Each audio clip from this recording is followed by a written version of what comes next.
Hi guys, welcome back. Let's learn how to redeem codes in Roblox Tapsole game. Redeeming codes in Tapsole is quick and easy way to grab free rewards that can give you an edge in the game.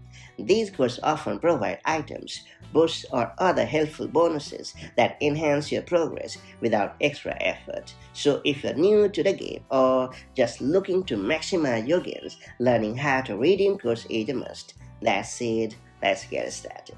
So first we have to launch the Tapsole game on Roblox, and then you have to hit the play button to kickstart the game.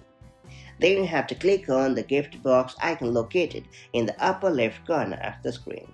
And then you have to paste the preferred Tapsole code into the text box and press the enter or the redeem button, and you're all set. So that's all you need to know about redeeming codes in Roblox Tapsole. Now make sure to keep an eye out for new codes released by the developers, as they can greatly improve your gameplay experience. Redeem them as soon as possible so you never miss out on valuable rewards, and I'll catch you up in the next one.